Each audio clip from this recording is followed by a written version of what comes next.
Because the Mediterranean diet pattern have it's a plant-based food pattern with in very rich in many nutrients like vegetal protein, like fiber, like vitamins, minerals that are very important for the function of our body and for the maintenance of our health. It has lots of vegetables, lots olive oil. It's the main fat with acid oleic and omega-3 fatty acids from the fish also. It's the main source of fat, and they are very important for our for the protection of our cardiovascular health. So we have a variety of food that brings to us many nutrients that are important for our for the function of our body. Yeah. In my opinion, it's easy and not easy. So because of what? Because our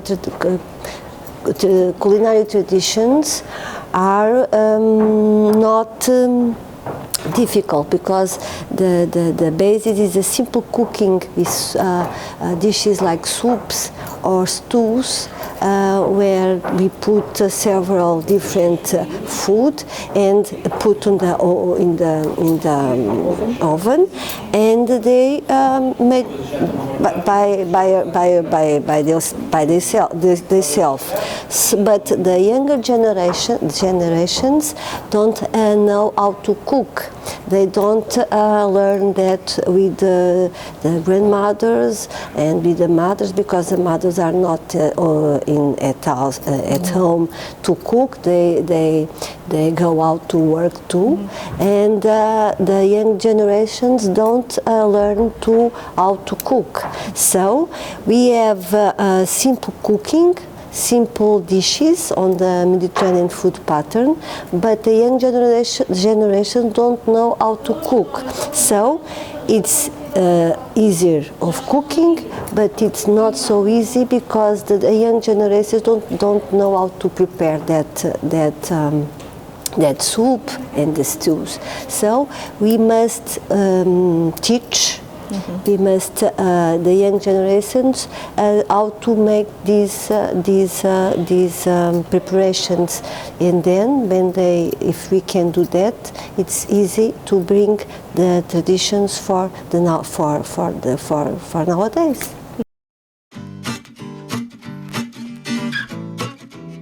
I think that is changing because it evolved through the centuries. So we are what we say today that are seasonal. I don't know, with the climate changes, with the new food productions, what be seasonal in 50 years from now. Okay, but things that are constant, that wide variety of food. If we maintain the wide variety, the diversity, if you maintain the biodiversity of the nature in our plate, we are Mediterranean diet. If we eat local, we have Mediterranean diet.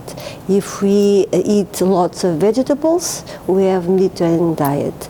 If we eat cereals, all grain cereals, not sugars. If we eat beans, pulses, we have Mediterranean diet. So, these foods we have 50 years from now or 100 years from now, I don't know. But if we have biodiversity on our plate, if we have seasonality in our plate, if we have moderation on the amount of food that we eat, if we don't eat lots of meat, we have Mediterranean diet in our plate nowadays and in the future.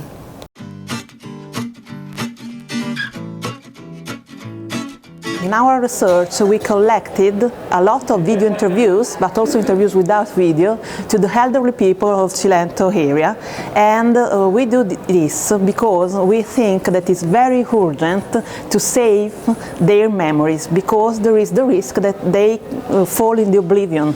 So I recommend to the other countries to preserve, to save the memories of their own cultures through the memories of the elderly people. Mm-hmm. So the grandfather, the grandmother, and because every elderly people could be a human heritage.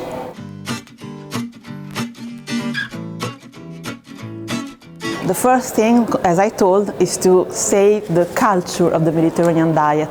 How to save the culture?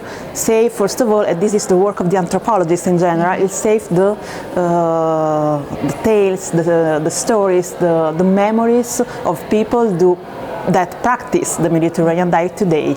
And unfortunately, in Cilento too, the new generation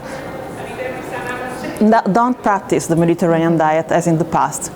But the oldest people, yes, still practice the Mediterranean diet, in which way they have their own garden, they cultivate their own food, they produce their own food, they cook, they don't use supermarkets, for example, they don't buy anything in supermarkets.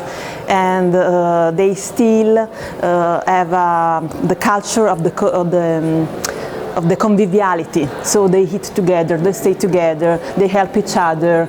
There is also an exchanges of food between them in that small villages of Cilento area. Mm. But the risk is that they are disappearing.